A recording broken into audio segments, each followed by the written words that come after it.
भी मेरी शादी होती तो शादी की रात ही पापा मेरे पति को 25 लाख रुपए देकर कहते कि मेरी बेटी को तलाक दे दो। मैं अब 3 तलाक ले चुकी थी, मगर पापा हमेशा मुझसे ज़बरदस्ती शादी करवा कर तलाक दिलवा देते हैं और मुझे कुछ भी ना बताते। लेकिन मम्मी इसी रात मुझे दूध में हल्दी डालकर देती, जिसको पीते ही मैं सो जाती थी। आँख खुलती तो हर कोई मुझे अजीब नज़रों से देखता है। इस बार मैंने सोच लिया कि दूध पीने का नाटक करूँगी। जैसे ही झूठ मूठ के सोई तो पाँव के नीचे से ज़मीन निकल गई। जब मेरा पति मेरे सामने बैठा मुझे बड़े गौर से देख रहा था। मैं शादी की स्टेज पर दुल्हन बनी बैठी थी, खुद में सिमटी चली जा रही थी। मैं सोच रही थी अनिल कुछ तो कहेगा, मगर उसे बैठे जब बड़ी देर हो गई तो मैं अपनी पलकें उठाकर देखा तो उसे खुद में ही खोया हुआ पाया था। मैं आखिरकार बोल पड़ी थी, क्या बात है अनिल, आप मुझे इस तरह गौर से क्यों देख रहे हैं? अनिल की नज़रें अभी भी मेरे चेहरे पर जमी हुई थी। वह कहने लगा, तुम बेहद हसीन हो। 2 माह पहले ही मेरी मंगनी हुई थी। तुमसे पहले भी मम्मी मेरे लिए कई लड़कियों के रिश्ते ले जा चुकी थी, मगर मुझे कोई लड़की पसंद नहीं आती थी। जब तुम्हारी तस्वीर देखी तो उसी लम्हे में पिघल गया था। मुझे तो समझ नहीं आया कि कोई इतना खूबसूरत कैसे हो सकता है।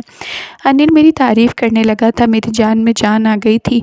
मैं मुस्कुराते चेहरे के साथ उसकी बातें सुन रही थी। वह बोलता जा रहा था, नीलम, मैंने मम्मी से कहा कि मुझे लड़की दिलो जान से कबूल है। मम्मी भी खुश हो गई थी कि चलो अब मेरे बेटे का घर बस जाएगा। मैं उनका इकलौता बेटा हूँ ना, इसलिए उनको मेरी शादी की बहुत जल्दी थी। मैंने भी कहा कि चट मंगनी और पट ब्याह कर दो, मैं ज़्यादा इंतज़ार नहीं कर सकता। मम्मी ने मेरा कहा मान लिया और अब देखो ना, तुम सिर्फ मेरी हो चुकी हो। मगर मैंने एक लम्हा गिन गिन कर गुजारा था। तुमसे फ़ोन कॉल पर बात करता तो जी चाहता था कि तुम्हें अपने सामने ले आऊँ।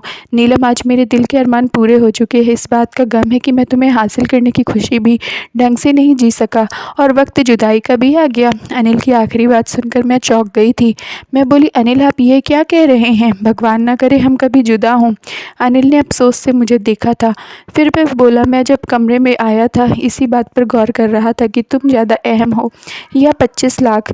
दिल ने तुम्हारा नाम लिया है, मगर दिमाग कहता है कि 25 लाख कोई छोटी रकम नहीं है।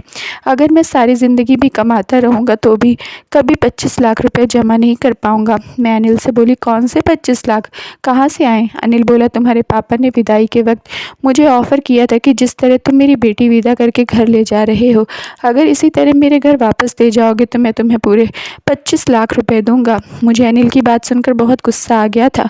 मैं बोली, आपका दिमाग तो ठीक है ना? मेरे पापा मेरी शादी के लिए किस कदर परेशान थे, यह आप नहीं जानते। उन्होंने बड़ी छानबीन करके मेरा रिश्ता किया था, क्योंकि वे कहते थे कि नीलम, शादी उम्र भर का बंधन होता है, इसलिए मैं बहुत सोच समझ कर ही तुम्हारी शादी करूँगा। ऐसा कैसे हो सकता है कि मेरे पापा ही मेरा तलाक करवाना चाहते हैं? आप यकीनन मेरे साथ मजाक कर रहे हैं, मगर आपको साफ साफ बता दूं कि मुझे इस किस्म का मजाक बिल्कुल भी पसंद नहीं है। यह बात सच है कि मैं आपको बहुत चाहती हूँ, मगर इस मजाक की वजह से अगर मैं आपसे रूठ गई तो मानूंगी नहीं। अनिल बोला, प्यारी नीलम, मुझे माफ़ कर देना, मगर मैं बहुत मजबूर हो चुका हूँ, इसलिए मैं अपने पूरे होश आवास में मैं तुम्हें तलाक देता हूँ। मैं तो शॉक्ड हो गई थी। मैंने तो कभी सपने में भी नहीं सोचा था कि मेरे साथ ऐसा भी होगा। शादी की सेज पर ही मुझे तलाक मिल जाएगा। मेरी आंखों में आंसू बहने लगे तो अनिल बोला, बस रोने का वक्त नहीं है। मुझे डर है ज़रा भी देर पर तुम्हारे पापा अपना फ़ैसला बदल ना दें। यह ना हो कि मेरे 25 लाख में से कटौती हो जाए। चलो जल्दी उठो, मैं तुम्हें तुम्हारे घर पर छोड़ कर आऊँगा। मुझसे हिला भी नहीं जा रहा था। मेरा हाथ अनिल ने पकड़ लिया और घसीटते हुए अपने साथ बाहर ले आया था। गाड़ी में बिठाकर मेरे घर के दरवाजे तक ले आए। उसने बेल बजाई तो दरवाज़ा पापा ने ही खोला था। पापा की तरफ देखकर अनिल बोला, अंकल, आपकी बेटी, मुझे रकम दे दो ताकि मैं चला जाऊँ। मेरी आंखों के सामने मेरे पापा ने अनिल को नोटों से भरा हुआ एक ब्रीफकेस दिया था। अनिल वापस चला गया था तो पापा ने मेरा हाथ थामकर मुझे अंदर कर लिया। उन्होंने मेरा माथा चूमा और मुझे सोफे पर बिठाकर बोले, भगवान का बहुत धन्यवाद है कि उसने तुम्हारी ज़िंदगी तबाह होने से बचा ली। मैं फुट फुट कर रोने लगी थी कि पापा, मुझे बताएं कि आपने मेरे साथ ऐसा क्यों किया? आपने मुझे रुसवा कर दिया। मैंने तो सुना था कि बाप अपनी बेटियों के घर बसाने की खातिर बहुत कुछ कर सकते हैं, मगर आपने तो मेरे पति को पैसों का लालच देकर मेरा तलाक करवा दिया। मैं अब तलाक का ठप्पा माथे में सजाकर कहाँ फिरूंगी? रोते रोते मेरी हिचकी बन गई थी। इतनी देर में मम्मी मेरे लिए हल्दी मिलाकर दूध लेकर आई। कहने लगी, मेरी बेटी, ये दूध पी लो। मैं बोली, मम्मी, मैं शादी की पहली रात तलाक लेकर घर वापस आ चुकी हूँ। सबके पीछे कोई और नहीं बल्कि मेरे सगे बाप हैं। ऐसे में मुझे दिलासा देने की जगह, अपने पति को समझाने की जगह मेरे लिए हल्दी वाला दूध लेकर आई हैं। मुझे बताएं कि यहाँ पर कोई मजाक हो रहा है? मम्मी ने मेरे दोनों हाथ थाम लिया, जबकि पापा बोले, नीलम, जब तुम्हारी शादी अनिल के साथ रात हो गई तो उसके एक रिश्तेदार ने मेरे कान में आकर मुझे बताया था कि अनिल उसके घर वाले फ्रॉडी हैं। अनिल तुमसे पहले भी कई लड़कियों से शादियां कर चुका है। यह सब सुनकर तो मैं हैरत में पड़ गया था, मगर मैंने सोचा कि शायद ये झूठ हो, इसलिए मैंने अपनी तरफ से पता लगाया तो मुझे मालूम हुआ कि अनिल सच में अच्छा लड़का नहीं है, तुम्हारी ज़िंदगी तबाह कर देगा। तुम मेरी इकलौती औलाद हो, तुम ही बताओ मैं तुम्हारी ज़िंदगी तबाह होते हुए कैसे देख सकता हूँ। यह नामुमकिन है। मैं गुस्से से बोली, पापा पहले आप थे, आपने इस बात की जांच क्यों नहीं की? मेरी मंगनी टूट जाती तो भी मुझे दुख ना होता। मैं शादी के बाद तलाक लेकर आई हूँ, अपनी सहेलियों को क्या शक्ल दिखाऊंगी? लोग तो मेरा मजाक उड़ाएंगे ना। बोलो पापा, लोगों की खातिर मैं तुम्हारी ज़िंदगी ख़राब होने देता क्या? यह नामुमकिन है। हमारा शोर सुनकर सब मेहमान हमारे घर आए हुए थे वह हॉल में आ गए थे। यह नज़ारा देखकर वे लोग हैरान रह गए। मम्मी ने जल्दी जल्दी मुझे हल्दी वाला दूध पिला दिया। मेरी आंखों के सामने अंधेरा छाने लगा था, हर तरफ खामोशी खामोशी हो गई थी। देखते ही देखते मैं बहुत प्यारी नींद सो चुकी थी। अगले दिन दोपहर के वक्त मेरी आँख खुली। मैं अपने बेड पर लेटी हुई थी। मुझे बहुत अजीब एहसास हो रहा था। मेरा दिमाग चारों तरफ के माहौल को पहचानने में गलती कर रहा था। मैं यही सोच रही थी कि आखिर मैं यहाँ क्या कर रही हूँ, और फिर मेरे दिमाग में रात वाला मंजर घूमने लगा था। मुझे तलाक हो गया, यह बात सोचते ही मेरा दिल टूट गया था। मैं जल्दी से उठ बैठी और भागती हुई बरामदे में आ गई। सब मेहमान वापस जाने की तैयारी में लगे थे, लेकिन जैसे उनकी नज़र मुझ पर पड़ी तो अजीब नज़रों से देखने लगे थे। मेहमान की नज़रों में मेरे लिए गुस्सा नहीं था, तंज भी नहीं था, कुछ ऐसा था जिसे मैं समझ नहीं पाई थी। माँ ने मुझे देखा तो मेरा हाथ पकड़कर मुझे अपने साथ कमरे में ले गई और कहने लगी, नीलम तुम दिल छोटा मत करो, मैं तुम्हारा घर ज़रूर बसाऊंगी और एक ऐसे शख्स को तुम्हारा हमसफ़र बनाऊंगी जो तुम्हें सर आँखों पर बिठा कर रखेगा, तुम्हें दुनिया जहान की खुशियाँ दिलाएगा। तुम ज़्यादा गम मत करो। जब तक सारे मेहमान चले नहीं गए थे मैं मम्मी के कमरे में ही छुपकर बैठी रही थी। मैंने अपना मोबाइल उठा लिया और अनिल के साथ अपनी पुरानी चैट पढ़ने लगी। उसने हर मैसेज में मेरे साथ मोहब्बत का इजहार किया था। उसने हमेशा साथ निभाने की कस्में खाई थी। उसके हर मैसेज में यही लिखा था कि वह मुझे कभी नहीं छोड़ेगा। मुझे यकीन नहीं हो रहा था कि ऐसी बातें करने वाला शख्स धोखेबाज हो सकता है। मेरे दिल से यही आवाज़ आई, नहीं ऐसा नहीं हो सकता। तो मुझे मेरे बाप से बेइंतहा नफ़रत महसूस हुई थी। उनकी वजह से मेरा घर टूट गया था। मैं लोगों से डरने लगी थी, इसलिए घर से बाहर नहीं निकलती थी। जबकि पापा यह सब देखते तो बहुत उदास हो जाते। मुझे कहते, नीलम घर से बाहर निकलो, घूमो फिरो, खुद को यूँ घर में कैद मत रखो। मैं उनकी बातें सुनकर दूसरे कान से निकाल देती थी, मगर पापा मुझे ज़बरदस्ती अपने साथ बाहर ले जाते। यह सब देखते तो बहुत उदास हो जाते। एक दिन मुझे कहने लगे, तुम्हें चॉकलेट पसंद है ना? मैंने इस बात पर हाँ में सर हिला दिया। तो वह कहने लगे, तुम चॉकलेट हासिल करने के लिए किस हद तक जा सकती हो? मैं बोली, पापा मैं तो पहाड़ से भी कूद सकती हूँ। तब पापा बोले, अगर तुम्हारे सामने एक तरफ बिरयानी रख दूँ और एक तरफ चॉकलेट, तो तुम किसको चुनोगी? मैं हंसते हुए बोली, एक लम्हा बर्बाद किए बगैर मैं बिरयानी चुनूंगी, क्योंकि बिरयानी के सामने चॉकलेट की मोहब्बत दिल से कम हो जाती है। तब पापा बोले, नीलम तुम अनिल के लिए चॉकलेट जैसी अहमियत रखती हो, जबकि पैसा उसके लिए बिरयानी था। उसने तुम्हें पैसे की खातिर छोड़ दिया, तो क्या तुम अब सारी ज़िंदगी उसका रोग लगा कर बैठी रहोगी? पापा की बात सुनकर मैं रोने लगी थी। वह सच ही कह रहे थे। अनिल ने मुझे छोड़ा था तो इसमें ना ही पापा का कसूर था, ना ही पैसों का, बल्कि कसूर तो अनिल की नीयत का था। उस दिन मैं इतना रोई थी कि दिल से अनिल का ख्याल हमेशा हमेशा के लिए निकल गया था।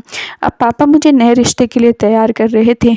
उन्होंने मुझे एक लड़के की तस्वीर दिखाई तो मैंने हाँ कर दी थी। पापा ने लड़के वालों को घर बुला लिया था। मेरी और रवि की मुलाकात करवा दी थी। रवि एक अच्छा लड़का था। वो कहने लगा, मुझे पता है कि आपकी पहली शादी नाकाम हो चुकी है। मैं जानता हूँ कि लड़कियों के लिए शादी का टूट जाना बहुत बड़ा सदमा होता है। मैं आपको इस गम से निकालने की पूरी कोशिश करूँगा और आपको बेइंतहा मोहब्बत दूँगा। मैं रवि की बात सुनकर बहुत उम्मीद से हो गई थी। मेरे पापा से कह दिया था कि मैं रवि के साथ शादी करने के लिए राज़ी हूँ, पर इस बार मैं मंगनी नहीं करना चाहती थी। 2 हफ्ते बाद ही वह दिन भी आ गया था जब मेरी रवि की शादी हो चुकी थी। मैं खुश थी, मगर इस बार शादी की रात को लेकर दिल में बहुत से सवाल उठ रहे थे। कहते हैं ना कि दूध का जला छाछ भी फूंक फूंक कर पीता है। मैं रवि के कमरे में बैठी थी। वह बहुत खुश था। मेरे पास आया, मेरा घूंघट उठाया और मेरे हाथ में सोने की अंगूठी पहनाई और बोला, नीलम मैं तुम्हें उम्र भर खुश रखने की कोशिश करूँगा। मैं मुस्कुराकर बोली, क्या मुझे आपकी बातों पर यकीन कर लेना चाहिए? रवि ने हाँ में सर हिला दिया और बोला, जान की बाजी लगा दूंगा मगर अपनी बातों से पीछे कभी नहीं हटूंगा। तभी रवि के मोबाइल की घंटी बजी थी। उसने फ़ोन निकाल कर कान से लगाया तो उसके चेहरे की मुस्कुराहट खत्म हो गई थी। आप ये क्या कह रहे हैं? मैं आपकी बात समझ नहीं पाया। फ़ोन करने वाला शख्स जब जवाब देने लगा तो रवि बोला, मैं आपकी बात पर कैसे यकीन कर लूँ? फ़ोन दूसरी तरफ शख्स ने उसे न जाने क्या कहा था कि रवि के चेहरे पर मुस्कुराहट फैल गई थी। रवि फ़ोन बंद कर दिया और मेरा हाथ पकड़कर बोले, नहीं तो मैं तुम्हें तलाक देता हूँ। यह अल्फाज मेरे सर पर हथौड़े की तरह लगे थे। मैं कहने लगी कि तुम क्या बकवास कर रहे हो? रवि कहने लगा, नीलम, मैं 2 साल पहले प्राइवेट कंपनी में जॉब स्टार्ट की थी। मुझे बहुत बुरे हालात थे और उस कंपनी में सैलरी भी बहुत कम थी, जबकि मेरे हुनर की वजह से कंपनी ने बहुत कामयाबी हासिल कर ली थी। जिस दिन मैं तुमसे मिलने घर आया था तब तुम्हारे पापा कहने लगे कि मुझे बताओ रवि, तुम्हारी ज़िंदगी की सबसे बड़ी ख्वाहिश क्या है? तो मैंने बोला था कि अगर मुझे 20 लाख रुपए मिल जाएं तो मैं अपना बिजनेस शुरू करना चाहूँगा। अभी तुम्हारे पापा का फ़ोन आया था, वह मुझे 25 लाख रुपए देने के लिए तैयार हैं। बदले में उन्हें मुझे तुम्हारे लिए तलाक चाहिए। मैं तुम्हें तलाक कैसे देता, मगर एक तरफ तुम थी और दूसरी तरफ मेरा एक बहुत ही बड़ा ख्वाब। चलो मैं तुम्हें तुम्हारे घर छोड़ आता हूँ, क्योंकि अब हम दोनों एक दूसरे के लिए अनजान हो चुके हैं। मेरा सर चकराने लगा था, गुस्से से मेरा चेहरा लाल हो चुका था। मैं दहाड़ मारकर बोली, नहीं जाना मुझे तुम्हारे साथ, मैं खुद चली जाऊँगी। रवि मुस्कुराकर बोला, यार मेरी मजबूरी है कि तुम्हारे पापा ने मुझे कहा है कि अगर तुम मेरी बेटी को छोड़ने आए तभी तुम्हें पैसे दूंगा, इसलिए अगर मुझे तुम्हारे साथ ज़बरदस्ती भी करना पड़े तो मैं उससे पीछे नहीं हटूंगा। मैंने सर हिला दिया था। मैं कुछ कहे बिना रवि के साथ चल पड़ी थी, जो मुझे पैसों की खातिर तलाक दे सकता था, फिर वह कुछ भी कर सकता था। घर के दरवाजे पर रवि ने ही बेल बजाई थी, जबकि पापा मुझे देखकर बोले, आ गई मेरी बेटी, जैसे मैं किसी ट्रिप से वापस आई। मैं कुछ नहीं बोली। पापा बाहर निकलकर रवि से बातचीत करने लगे थे, जबकि मेरी मम्मी मेरे लिए हल्दी वाला दूध लेकर आई थी। मैं चीखने लगी थी। मम्मी पापा ने दूसरी बार भी मेरा घर उजाड़ दिया। तभी मुझे पीछे से आवाज़ आई थी। पापा कहने लगे, मैंने तुम्हें बचाने के लिए यह सब किया है। रवि एक अच्छा लड़का नहीं था। मुझे हैरत होती है कि आपने करोड़ों का बिजनेस अकेले कैसे संभाला है, जबकि आपको इतना भी नहीं पता कि शख्स अच्छा है या धोखेबाज। आपको तो लोगों की पहचान नहीं, यहाँ पर फेल इंसान है। मेरी दहाड़ से मम्मी दहल रही थी। कहने लगी, बेटा यह दूध पी लो, तुम्हें सुकून मिल जाएगा। मैं नहीं में सर हिला दिया था, मगर मम्मी ने ज़बरदस्ती मुझे दूध दे दिया। दूध पीते ही मुझे सुकून मिल गया था। मुझे नींद आ गई। अगले दिन मैं बहुत देर से उठी थी। मैं सोकर उठी तो मेरी नौकरानी मुझे बड़ी गौर से देख रही थी। मुझे समझ नहीं आ रहा था कि यह सब क्या हो रहा है। मैंने खुद को कमरे तक सीमित कर लिया था। मैं किसी से मिलती जुलती नहीं थी। पापा एक दिन मेरे पास आए और कहने लगे, कितने दिनों से मैं तुम्हारा इंतज़ार कर रहा हूँ कि तुम बाहर आओगी, मगर तुमने तो हमसे दूरी बना ली है। मैं बोली, पापा मुझे बताएं कि आपने मेरे साथ इतना बुरा क्यों किया, आपने मेरा तलाक क्यों करवाया? पापा कहने लगे, बेटा कभी कभार इंसान को कड़वा घूंट पीना पड़ता है, वरना दुनिया में कौन सा बाप होगा जो यह चाहेगा कि उसकी औलाद को मुश्किल हालात का सामना करना पड़े। मेरा बस चले तो तुम्हारे पाँव अपनी हथेली पर रखूं। मैं बोली, पापा यह आखिरी बार था। मैं अब आपको और अपने एहसास और जज्बात के साथ खेलने की इजाज़त नहीं दूंगी। पापा बोले, हाँ बिल्कुल वैसा ही होगा जैसा तुम कहोगी। उस दिन के बाद मैं मम्मी पापा के साथ बैठने लगी थी, मगर दिल में बहुत से सवाल थे कि पापा मुझे तलाक क्यों दिलवा देते हैं। क्या मेरे दोनों पति बुरे थे, और अगर बुरे थे तो पापा को पहले पता क्यों ना होता था? शादी की रात कोई देवी उतर आती है क्या? तुम्हारी बेटी का पति अच्छा नहीं है और उसे तलाक दिलवाओ। यह भी माना कि पापा को पता चल जाता था तो फिर 25 लाख की रकम देकर ही मुझे तलाक क्यों दिलवाते? मैं इन्हीं सवालों के जवाब ढूंढ नहीं पाई थी कि पापा ने मुझे कह दिया कि वह मेरी तीसरी शादी करना चाहते हैं। मैं तो पापा की बात सुनकर आपे से बाहर हो गई थी। मैं बोली, नहीं अब बस हो गया, मैं आपको अपनी ज़िंदगी के साथ खिलवाड़ करने की इजाज़त नहीं दूंगी। पापा बोले, बेटा अब की बार मैंने तुम्हारे लिए बहुत अच्छा रिश्ता देखा है। मैं बोली, पापा मेरे लिए लड़का आसमान से भी उतर कर आ जाए तो भी मैं तीसरी बार शादी नहीं करूँगी। पापा ने मेरे सामने हाथ जोड़ दिया और फूट फूट कर रोने लगे थे। वह बोले, मैं जब तुम्हें और गम में देखता हूँ मेरा दिल फट जाता है। मेरी बेटी मुझे माफ़ कर दो। मैं पापा की बातें सुनकर घबरा गई थी। वह इस हद तक भी जा सकते थे क्या? मैं बोली, पापा आप मुझे मजबूर मत करें। पापा के आंसू थमते ही नहीं थे, इसलिए मैंने उनकी बात मान ली थी। मैं तीसरी शादी के लिए भी तैयार हो चुकी चुकी थी, मगर इस बार मैं बिल्कुल भी खुश नहीं थी। बस एक मजबूरी थी जो मुझे निभानी थी। मेरी तीसरी शादी की रात भी मेरी दूसरी दोनों शादियों की तरह गुजरी थी। मेरे पति ने भी मेरे बाप के कहने में आकर मुझे तलाक दे दिया था। मैं गुस्से से पागल हो गई थी। मुझे समझ नहीं आता था कि क्या करूं। दिल चाहता था कि पूरी दुनिया को आग लगा दूं। शुरुआत अपने बाप के घर से करूं। मेरा तीसरा पति भी मुझे मेरे बाप के घर छोड़कर चला गया था और अब मुझे अपने बाप से नफरत हो गई थी। पापा यह सब कर रहे थे तो मम्मी उन्हें क्यों नहीं रोकती थी। वह तो मेरे लिए हल्दी वाला दूध लेकर हाजिर हो जाया करती थी। एक महीना ही सुकून से गुजरा होगा कि पापा का फिर से मेरी शादी का शौक हो गया था। वह कहने लगे, मेरी प्यारी बेटी, मैं तुम्हारा घर बसाना चाहता हूँ। मैं गुस्से से बोली, मैं आपके मुंह से दोबारा ये अल्फाज नहीं सुनना चाहती हूँ। तो पापा कहने लगे, ठीक है, अगर मेरी बेटी का घर नहीं बस सकता तो मेरा घर भी क्यों बसे। मैं तुम्हारी माँ को तलाक देकर खुद को सजा दूंगा। क्या यह थी उनकी मोहब्बत मेरे लिए, या फिर मुझे ब्लैकमेल कर रहे थे। मगर क्योंकि मेरे दिमाग में सवार हो गया तो इसका जवाब चाहिए ही चाहिए था। इसलिए मैं भी, ठीक है जी पापा, मैं शादी करने को तैयार हूँ। पापा ने मेरे लिए रिश्ता तो पहले से ढूंढ रखा था, बस मेरी तरफ से इजाज़त मिलने की देर थी। मेरी शादी कर देंगे। मैं लड़के की तस्वीर सिर्फ देखी थी। पापा कह रहे थे कि शादी से पहले एक बार मिल लो, मगर मैं इनकार कर दिया था क्योंकि मैं जानती थी कि इस शादी का भी अंजाम तलाक ही होगा। मैं अपनी चौथी सुहागरात की स्टेज पर बैठी थी। रंजीत मेरे पास आए और कहने लगे, नीलम, मैं नहीं पूछूंगा कि तुम्हारे 3 तलाक क्यों हुए। मैंने तुम्हें दिलो जान से कबूल कर लिया। मैं मुस्कुरा कर बोली, तुम फिक्र मत करो, थोड़ी देर में तुम्हें पता हो जाएगा कि मुझे 3 बार तलाक क्यों हुए थे। वह हैरत से मुझे देखता रहा और फिर हमारे कमरे का दरवाजे में दस्तक हुई थी। रंजीत ने दरवाज़ा उठकर खोला था। वह बाहर निकल गया था जबकि मैं धड़के दिल पर काबू पाकर उसका इंतज़ार कर रही थी कि ना जाने अब क्या होगा। रंजीत कमरे में आया और कहने लगे, नीलम, तुम्हारे पापा ने एक आदमी को भेजा था। वह मुझे कह रहा था कि अगर मैं तुम्हें तलाक दूँ तो मुझे 25 लाख रुपए देंगे, मगर मैं अपनी बीवी को केवल पैसों के लालच में तलाक नहीं दे सकता। यह बात मेरी गैरत के खिलाफ है। मैं बड़ी हैरत से अपने पति को देख रही थी। क्या मर्द ऐसे भी होते हैं जो अपनी बात पर अटल हैं, जिनको पैसे का लालच तोड़ ना सके। मैं रंजीत को आजमाने की खातिर बोली, रंजीत, मेरी पहले भी तलाक इसी वजह से हुए हैं। मेरे पति मुझे पैसों की खातिर छोड़ जाया करते थे। आप इतनी अच्छी डील अपने हाथ से गंवा रहे हो। मुस्कुराकर बोला, जिंदगी में पैसा ही सब कुछ नहीं होता, पैसा तो हाथ का मैल होता है। मेरी दौलत तो मेरी बीवी है, ना कि पैसा। मुझे लगा था कि मेरा दिल खुशी से भर जाएगा। खैर, मैं बोली, रंजीत, एक बात कहूँ। उसने हाँ में सर हिला दिया। मैं बोली, मैं इस चीज़ से बेखबर हूँ कि मेरे पापा ने मेरे साथ ये सब कुछ क्यों किया, इसलिए मैं हकीकत मालूम करना चाहती हूँ। इसलिए आप मेरे साथ चलें और ये जाहिर करें कि आपने उनकी बात को मान लिया है। रंजीत ने मेरी बात मान ली और रंजीत और मैं पापा के घर चले गए। पापा रंजीत से बात करने लगे जबकि मैं रोने लगी थी। मम्मी मुझे हल्दी वाला दूध ला कर दिया तो मैं उनसे नज़र चुरा कर दूध गिरा दिया था और खुद सोने का नाटक करने लगी थी। अभी 10 मिनट ही गुजरे थे कि हमारे घर में बहुत से लोग आने लगे। पहले तो एक नर्स आई तो उसने मेरा चेकअप किया। वह कहने लगी, इसको फिर से पागलपन का दौरा पड़ा। यह लड़की मर्द को अपने इर्द गिर्द बर्दाश्त नहीं कर सकती, तो आप इसकी शादी करते ही क्यों हैं। यह अपने आप को नुकसान पहुंचा देगी, तब आपको सुकून हो जाएगा।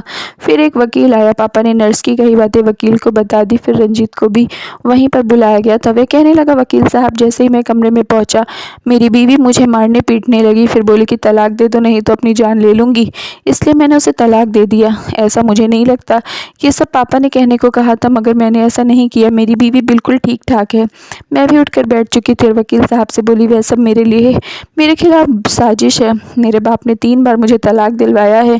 वकील ने सर हिला दिया और बोला, नीलम, आपके सगे बाप ने मरने से पहले अपनी सारी जायदाद आपके नाम कर दी थी, मगर उनकी वसीयत में शर्त लिखी थी कि जब तक आपका घर बस नहीं जाता वह जायदाद आपके नाम पर नहीं होगी। आपका सौतेला बाप शायद इसीलिए खेल खेल रहा था। वह हर बार आपको तलाक दिलवा कर मुझे बुला लेता था, कहता था कि मेरी बेटी घर बसाने के काबिल नहीं है, इसके साथ दिमागी मसला है। क्या सच में ये इंसान जिसको मैंने सारी ज़िंदगी बाप की तरह चाहा वह मेरा बाप था ही नहीं। मैं बोली, मम्मी, अगर यह शख्स मेरा सगा बाप नहीं था तो क्या हुआ, आप तो मेरी सगी माँ थी ना, फिर आपने यह सब क्यों किया। रंजीत कहने लगा, मैं बताता हूँ। तुम्हारी मम्मी ने तुम्हारे पिता के साथ रहते हुए इस शख्स के साथ साथ मोहब्बत कर ली थी और फिर इसके साथ घर से भागकर शादी कर ली थी। तुम्हारे सगे पापा सदमे में चल बसे थे, इसलिए उन्होंने ऐसी वसीयत की थी। तुम्हारी मम्मी की आंखों से शायद अब तक इस शख्स की मोहब्बत की पट्टी नहीं उतरी जो यह तुम्हारे साथ यह सब करने से बाज नहीं आई। मैं फूट फूट कर रोने लगी थी। आज मैं पूरी दुनिया में तन्हा रह गई थी। रंजीत ने ही मुझे सहारा दिया था। मैंने अपने माँ बाप के खिलाफ धोखाधड़ी का मुकदमा दर्ज कर दिया था। उनको पुलिस पकड़ कर ले गई। मेरी सारी जायदाद मेरी हो चुकी थी। मैं और रंजीत हर चीज़ का ख्याल रख रहे थे। सच ये है कि पैसा बहुत बुरी आजमाइश है। ये अपने सगे लोगों का भी खून सफ़ेद कर देता है। धन्यवाद दोस्तों। उम्मीद करती हूँ आप लोगों को स्टोरी पसंद आई होगी, तो लाइक कर दीजिए और चैनल पर नए हैं तो सब्सक्राइब कर लीजिए।